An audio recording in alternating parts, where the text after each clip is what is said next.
Okay, well, we might get started. We might have a couple people jump in and join us as we go along, and that's okay. We'll have a recording so everyone can kind of re-listen and catch up from the workshop as well. Cool. So in the chat box is the resource to building resilience, as well as a copy of the slides if you want to follow along and fill out the resource as we go through the workshop. But you're more than welcome to look at it later too.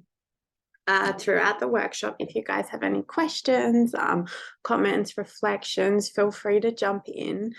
You can unmute yourself and talk, or you can write in the chat box as well, whatever is most helpful for you.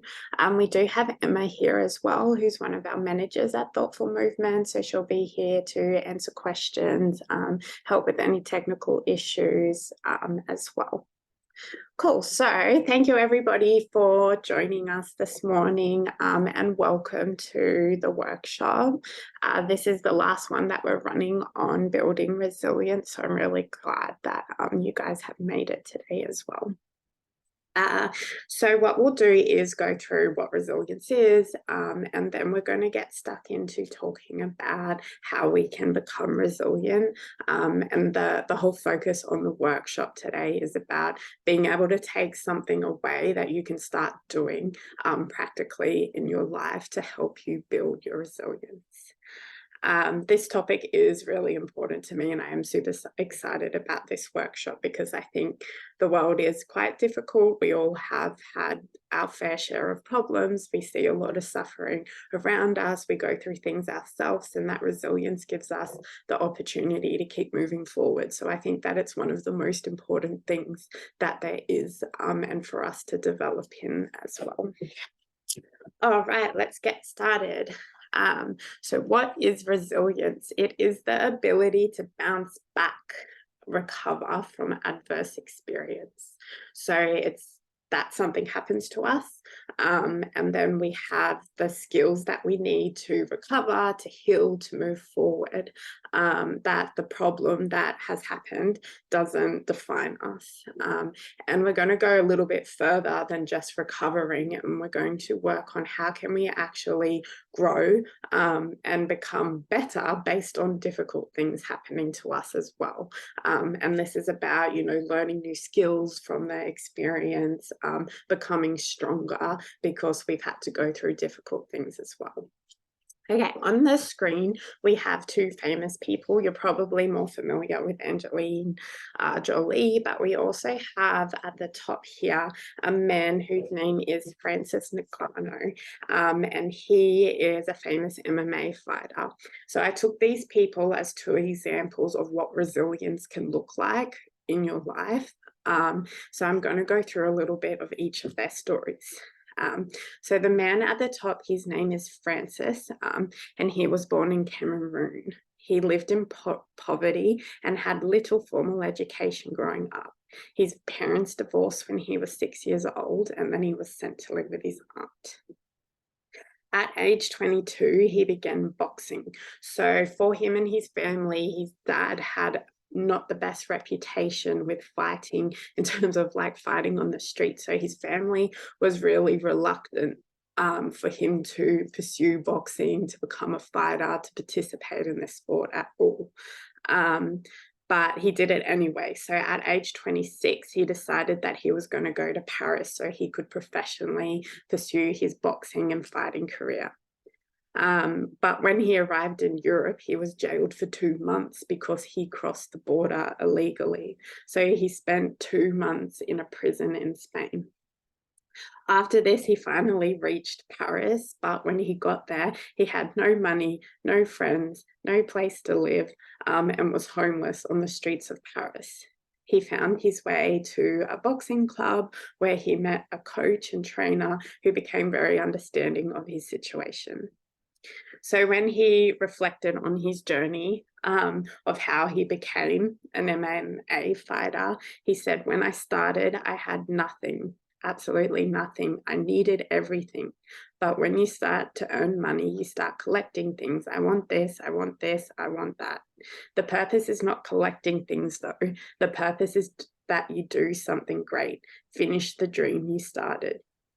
I want to help my family first, of course, but I want to give opportunity to children in my country like me who have a dream to become a doctor or something. If I reach my dream, it will give me the opportunity to help those in my country who have their own dream and nothing else to fulfill them. I want to give some opportunity for children like me who dream of this sport and don't have opportunities like me. The last time I was in Cameroon, I brought a lot of materials for boxing and MMA to open a gym. Now I just brought a big space to start a gym as well. A lot of children in Cameroon, because of me, they have a dream. They say, I will be a champion in MMA. I will do boxing like Francis, because they saw me when I was young. I didn't have anything. I didn't have any opportunity. And today they see me and they are dreaming. They are thinking that something is possible, even when they are so poor. Something is possible in life. It's not easy. It's so hard, but it's possible. So I like this story because it gives us an example of someone who wasn't dealt the easiest hand, who literally came from nothing and overcame challenge after challenge along the way to become something great. And then after he did that, he became someone who wanted to give back. He wanted to give back to his community. He wanted to motivate children in the same situation as him as well. So he achieved his own dream, and then he thought about people like him and wanted to help them as well, which he did. So Angelina Jolie, I put in here, and when I first started studying psychology, the first textbook that I opened to begin my course was actually started talking about her. And it talked about, you know, how she had a difficult childhood, and all of these things that she had kind of had to deal with and go through in life. So as a teenager, she found it really difficult to emotionally connect with people, and she was also self-harming. She struggled with insomnia, eating disorder, and began using drugs by age 20. She had episodes of depression and planned to commit suicide twice, once at age 19 and then again at age 22. At 24, she had a major nervous breakdown and was admitted for 72 hours in a psychiatric ward. 2 years later, she adopted her first child, which she found stability. And she committed to parenting. So she said, I knew once I committed to Maddox that I would never be self-destructive again. I was 26 when I became a mother. My entire life changed. Having children saved me and taught me to be in this world differently. She now has 6 children. 3 of them are adopted from orphanages where she grew on resilience to change the lives of others.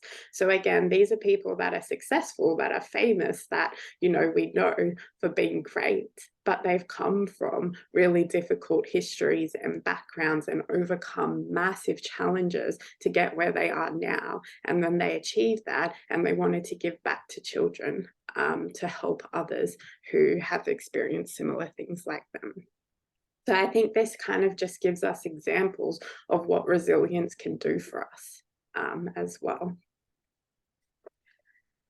Yes, Linda, that's a great question. I can send that through. We might send out an email at the end of the workshop, and I can include like the resources, the slides, and I'll put that quote in there as well. Cool. Does anyone have any questions or reflections before we keep moving forward?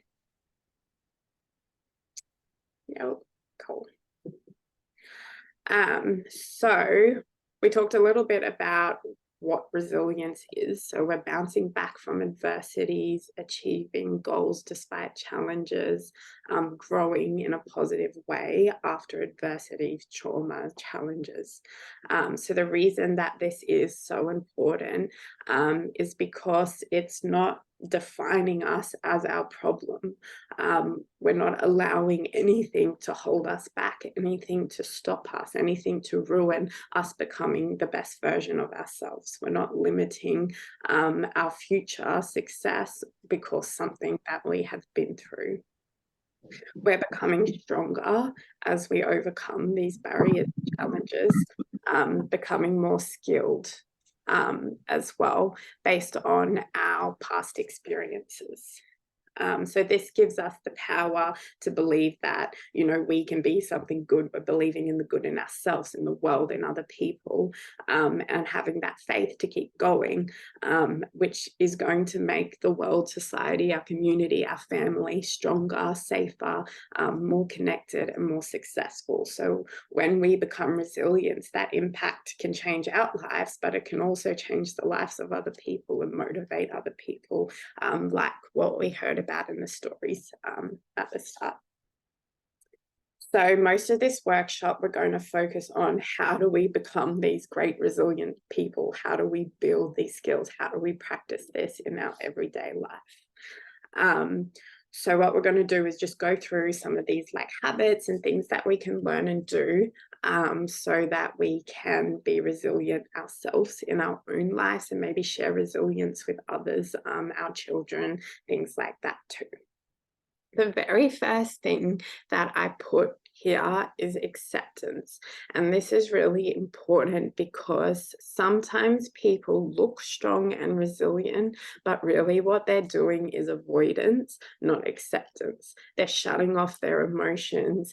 They're pretending that nothing bad had happened, just putting on a brave face and just surviving. This is not resilience, because there's going to be a point where all of it becomes too much, where they have a big outburst, where everything kind of gets them down, where maybe externally they look okay, but internally they're not holding it together, they're not believing in themselves, they're not developing skills to cope.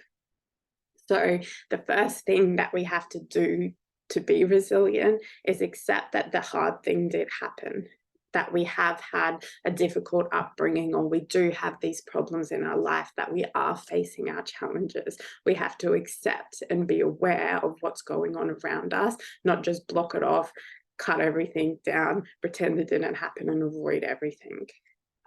Sometimes acceptance can take a really long time, especially if the thing that you need to accept is really hard. But this is a really good starting point to think about, okay, what has happened to me? What do I need to grow or heal from? What do I need to build my resilience about? What challenges have come my way or are coming my way, that I can build skills to cope with? So this is something that maybe you can kind of journal about or think about in your own time. What is the things that I'm going to work on accepting? It might be about grief and loss, or childhood experiences and things like that. So we're acknowledging our life, we're acknowledging that things are hard. The next step that I'm going to talk about is holding on versus letting go.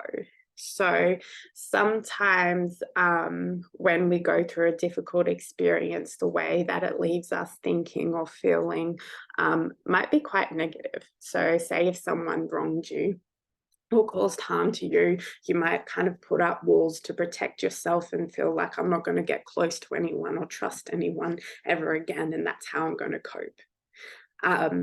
But what we need to do is kind of acknowledge, like, what am I holding on to? It might be a victim mentality that only bad things happen to me, or because of this thing that happened to me, I'm never going to achieve my goals, or I can't do what that person's doing because I don't have this, or this happened to me.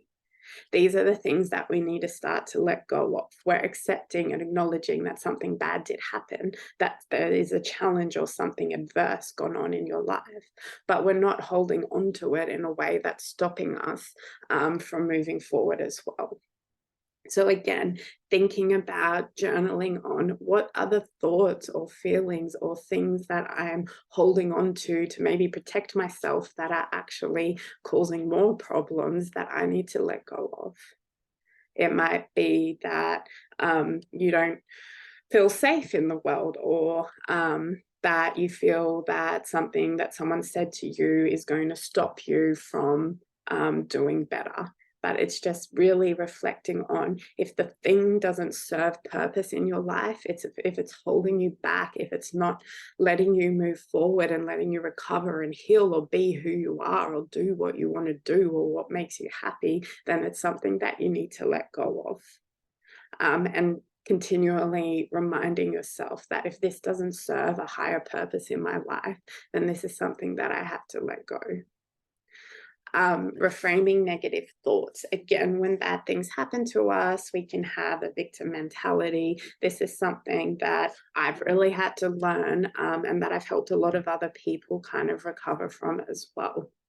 That because one bad thing happened, or maybe a lot of bad things happen, it doesn't mean that the world is all bad, or that people are all bad, or that you are stuck in whatever happened to you.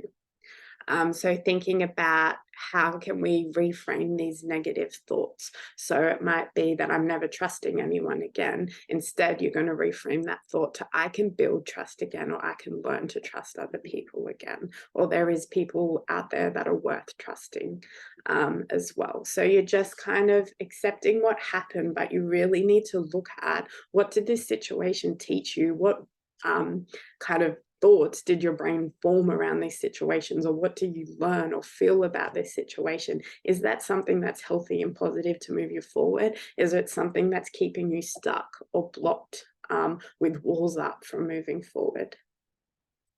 Sidestep from resilience. I wanted to put this circle graph in here because I think it's something helpful when we are trying to recover, trying to build ourselves up.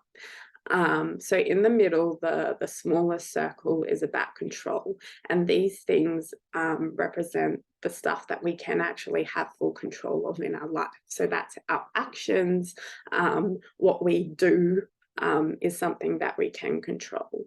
Outside of that, a slightly bigger circle is the things that we can influence. So say if you're having an argument with someone, you can't control what the other person's doing, or you can't control how the problem resolves, but you can kind of influence it by your own actions. So you have a part where you can have influence, but you don't have full control. Outside of this is where most things are, where we have no control and no influence. A lot of adverse experiences, trauma, had no control and no influence of us. It just happened to us. We didn't cause the pain, but we have a responsibility to deal with it and to heal from it as well. So when we are thinking about how we spend our time, including our mental effort of what we're thinking about, are these things that we have no control and no influence over, or is it things that we can actually make a difference of? And a lot of our internal structures, our coping strategies, the way we think and feel is something that we can control and influence. What happens in the outside world and what happens to us sometimes we don't have any control or influence of.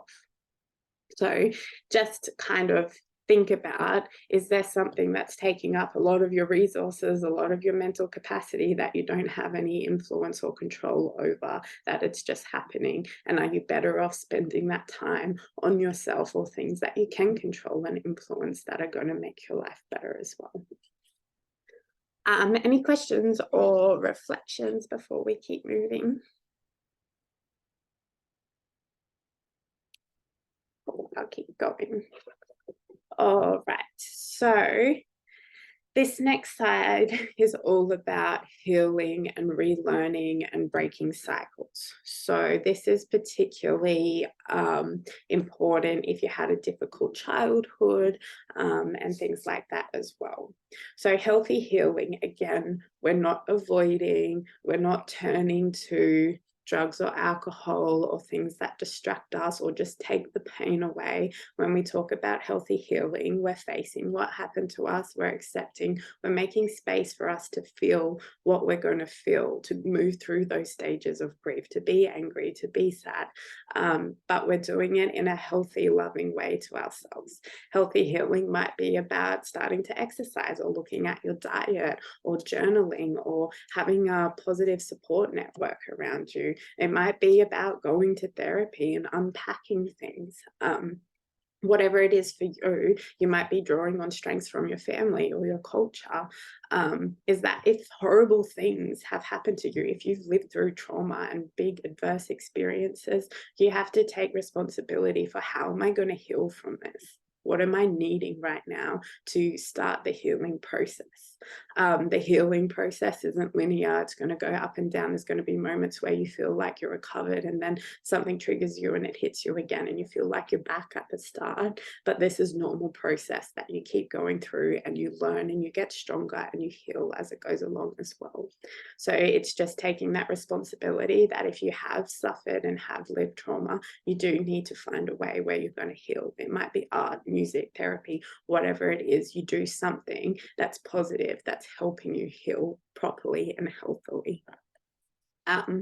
Breaking the cycle. So this is something that if you were parented in a way that was traumatic, or that was for some reason had an adverse effect on you, this is something that we want to stop. We want to stop the cycle. So if you come from abuse, a lot of the time people tend to be abusers themselves, but sometimes not as well. So it's about making sure that you're aware of even smaller parenting practices, like the way that you were spoken to and things like that. Is this something that was helpful to you in being a strong, healthy, happy person? Or is this something that was harmful to you that you need to stop? Breaking the cycle is hard because you're carrying all this pain, you're carrying all these emotions and all of these things that you've gone through, but you're saying that stops with me and I'm not doing that to my children or to the community or to other people. So you're holding on to that and you're finding a way to relearn and recover and do things differently. So an example of this is if you had a critical parent who was always telling you you weren't doing good enough or putting you down, the possibility is that you would have been left feeling really insecure from that. You would have been doubting yourself, doubting other people, doubting the world. But if you stop that with you and you find a way to relearn how can you parent your children in a way where you're a secure, loving parent that's raising them to believe in themselves and the world, then you're going to raise a child who is secure and confident too. So this is just one example, but thinking about, our parents had their own problems. They weren't perfect people, and it's likely that there is some things that you were parented that you want to break the cycle of. It might be breaking the cycle of alcoholism in your family or some other unhealthy coping strategy where it stops with you. And yes, you have to carry the impacts and heal from the impacts of that, but you're not paying it forward to the next generation as well. In this, it's really important that we learn who we are, what our identity is, and to build our self-worth as well, because again, we're going to be impacted by the things that happen to us. In the resource, there is a table, a little like face with some boxes around it that says what makes me me. These are the things that are permanent, that is your identity, not things that change. So it's your culture, your beliefs, your spirituality, your history, your traits, your values, your personality. All of these things make you a person, that makes you you. And if you connect with these things and you're living by your values and you know who you are and you're acknowledging and accepting what you've been through, that's going to lead you to being more resilient, taking charge of your life, and to draw on strengths that you have to help yourself move forward as well. Does anyone have any questions or comments on this part of resilience?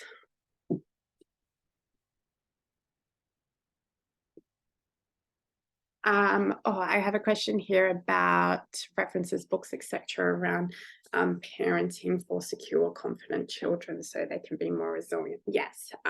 So there is a parenting course, that's Circle of Security, and that talks about how we can have secure relationship types with our children and how to parent that way. There is a book called From the Holistic Psychologist about how to do the work, and her name's Nicole LaPera, and she has lots of YouTube videos as well. She's from the States, and she talks about kind of what you come through, relearning, building like your own self-worth and security and how that looks like in parenting as well, too. But there's heaps of YouTube videos. So what you probably want to look at is attachment styles. There's 4 different types, and what we want is the secure attachment style. So there'll be heaps of resources out there for that as well. But off the top of my head, Circle of Security is a whole course on it. And yeah, looking at the holistic psychologist, she talks about her own experiences in parenting, and how to kind of heal and relearn to do things differently from there as well. Great question. Cool. I will keep moving forward. So these are, again, more skills for building resilience, and being a resilient person. And something that I wanted to mention is that we are talking about building resilience and practicing this and growing in this.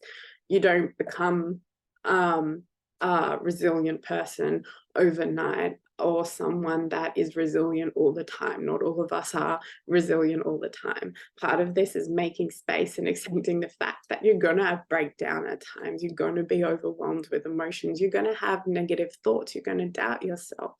But the difference is that we find a way to keep going and we don't get stuck there. It's okay to have dark days, to be emotional, to not be in a good place, but we don't stay there. We find a way to recover, to heal, and to keep moving forward. And something that's really important is that you don't give up on yourself. You don't say, oh, I'm not a resilient person, or I can't cope with this, or this is too much, only bad things are going to happen to me.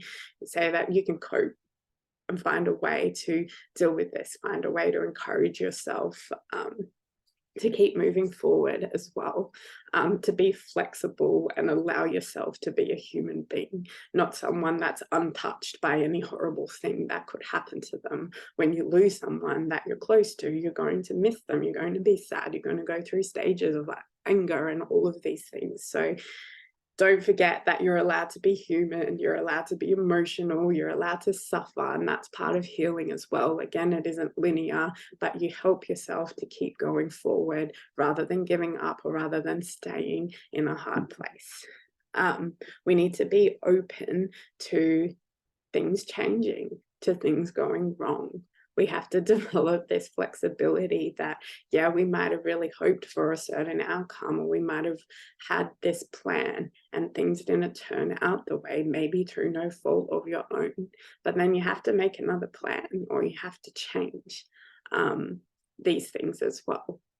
So you just kind of have to find a way to be open to what's going to happen. Because there's so many things that aren't in our influence and that aren't in our control. Creating a support network. This is something that is really valuable and really important. And sometimes you might think, I don't have anyone, or you might think that you have all these people around you, but you need to think about who they are, what purpose they have in your life, what your relationship is like with them, how do they make you feel. As well.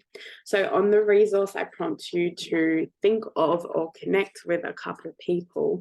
And the first one is someone that you can ask for help. This is your go-to person if you're stuck on the side of the road.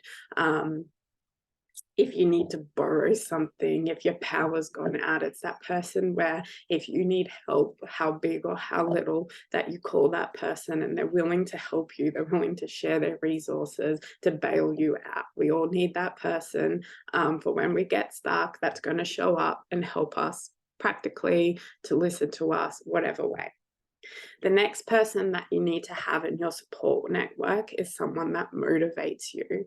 We often become who we hang around, and if we're hanging around people we're maybe helping and we're maybe doing a lot for, but they don't have the same goals, they don't have the same ambitions, they're not motivated to work on themselves and to do better, sometimes that can keep us stuck as well. If they're not supporting you and wanting to see you achieve your goals, and you're not looking up to them and thinking that's a good mentor or a coach, then that's something that can really hold us back as well. So we need those people in our support networks.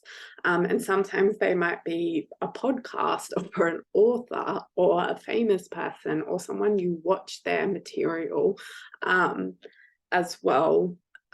if they're not a real life kind of person right now. But as you start to go on your journey, you often meet people who are aligned with you. So if you're attending, seminars or going to the gym or whatever it is, you meet people who you associate with that are doing those things that you do. And sometimes you grow out of your friends or level up your support network as you go along as well. The other person that we all need to have in our support network is someone that you enjoy spending time with. Again, thinking about how do you feel when you leave that person's presence? Are they maybe putting you down and you're not realizing it? Or you kind of leave there feeling really flat and drained. That's not the type of people that we want to be spending a lot of time with. So again, thinking about boundaries, if you do have those certain people in your life, or sometimes it comes to the point where we need to cut someone off as well for the benefit of ourselves. So someone that you can enjoy spending time with, it means that you can relax and have fun and be yourself and do hobbies with or sports with, or things that you can actually enjoy and feel good. And that's part of being resilient, is connecting with your life and enjoying your life and having fun and things that you look forward to, and participating in hobbies, interests, games, all of these things too. So, which kind of leads into the next thing about finding pleasure. So you want to have things that you enjoy doing, activities, crafts, whatever it is, musical instruments, games that you play. You need to have those moments where you take a step back from the stress, from dealing with things, and you can just be yourself, relax, have fun, and enjoy your life. You're more likely to fight for your life and to want to keep getting over the challenges and moving forward to the future if you actually are enjoying life or have things that are pleasurable that make it all worth it. So it's not just about putting the hard word on yourself and making sure that you keep going. It's about actually stepping back and being in the present moment and having fun, enjoying people, enjoying pleasure in your life as well. Cool. Is there any other kind of things people have to add or questions so far? Yes, so it was to have someone you can ask for help. So this is your person to rely on. Having someone that motivates you. So this is your mentor or someone you look up to, and having someone that you enjoy spending time with. So having someone that is fun to be around, that you can relax, enjoy.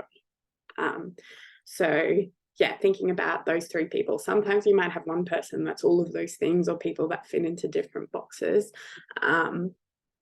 So yeah, that's what we want to make sure that we have in our support network as well. And it might be more than that, but these are some like just simple basic ones that we kind of really need.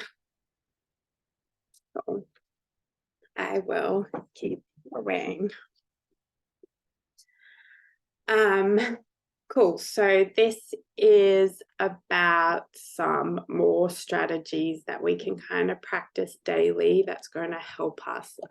Again, being resilient isn't having one thing fix it all, one particular thing you do, and then you're resilient against everything for the rest of your life. This is, again, building it.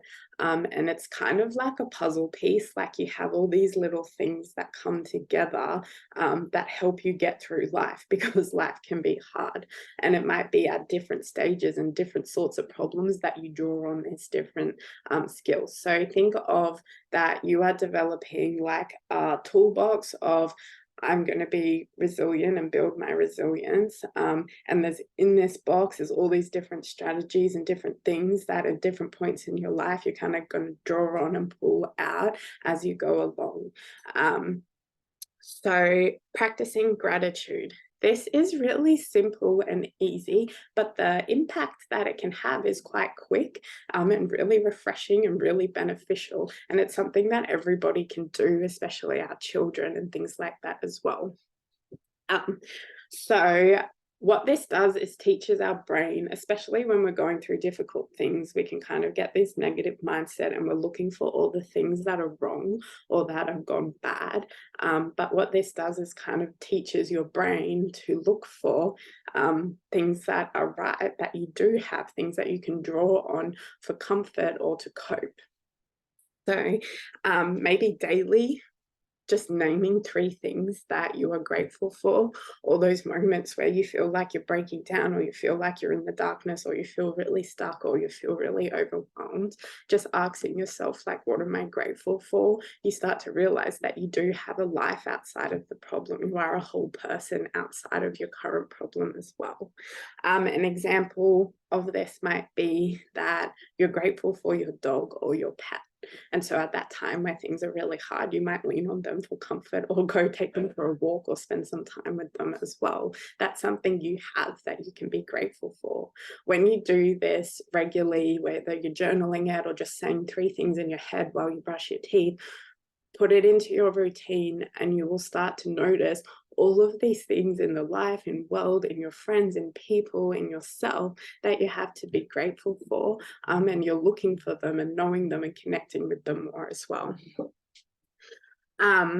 Cool. So another thing which we kind of touched on before with our support network is what we are exposing ourselves to. We can all kind of be guilty of, like, mindlessly scrolling on the internet. We play different games, read different books, watch TV, watch Netflix, whatever it is. The content that we expose ourselves to is going to have an impact on us, whether we realize that or not. So to make sure that maybe on your drive to work or when you relax at the end of the day, what you're looking at and reading and participating in, that you intentionally put some things in there that are positive. A lot of things on TV can be very violent, very traumatic. And if you've had those traumas yourself, then it can really trigger you or impact you, and you are doing this for entertainment to relax, but it can have an impact on you. So maybe just finding a couple podcasts that you enjoy listening to that are positive and motivating, a TV show, a book to read, maybe going through your social media accounts and unfollowing some things that are impacting you or that are negative, and maybe following a few pages that are positive, so that the material around us, the things that we spend hours watching, listening to, looking at, is actually helping us and feeling good for us as well. Allowing time to build your skills. Again, we need to be patient with ourselves. We're not going to turn into this superhero that doesn't get impacted by anything overnight. We need to practice these things, like riding a bike or learning a new musical instrument or learning a new language. You have to practice it. You have to go over it. You have to become familiar with it. It's the same for all of these skills. If you've been stuck in a certain way or a certain negative thought, it's going to take a while to relearn or retrain your brain to feel differently, to see things differently, to be motivated to do things differently. And it's going to go up and down, but we just stick at it. We reset and refresh as many times as we need to as well. And we need to be able to ask for help when we need to as well. Again, whether that's going and sitting with a therapist and unpacking someone and getting help to put these skills into your life, or you can rely on your support network, develop a support network. You might join a mum's group or whatever it is, so that you have people around you that you can relate to, that understand you, that you can look up to and rely on for support. Being resilient doesn't mean that you're doing it on your own and you have to do everything by yourself on your own as well. Any questions about this one? Okay, keep going. So these are some take-home messages for the day. It's that we can kind of start on and remember. So we're focusing on being resilient, not avoidant. So we're not shutting everything out. We're not blocking everything off.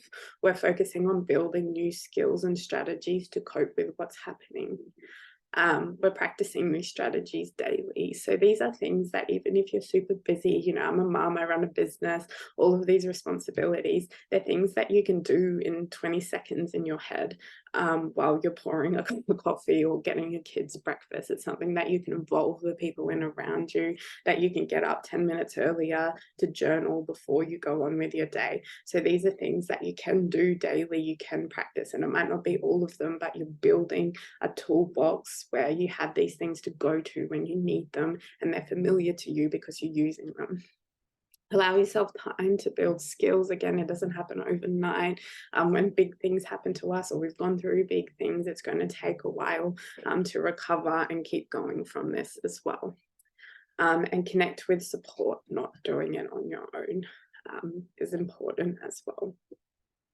So this is a little bit about thoughtful movement and what we do. So we have psychologists like myself, counselors, team of dietitian, nutritionists, and exercise physio. So our whole point is the mind, body, soul. So we're taking care of our mental health, doing things like this, building ourselves up.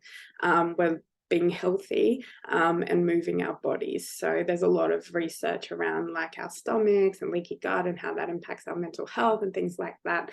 So we're learning to care for ourselves. If you feel like you need any of these services, there is ways that you can access them for free.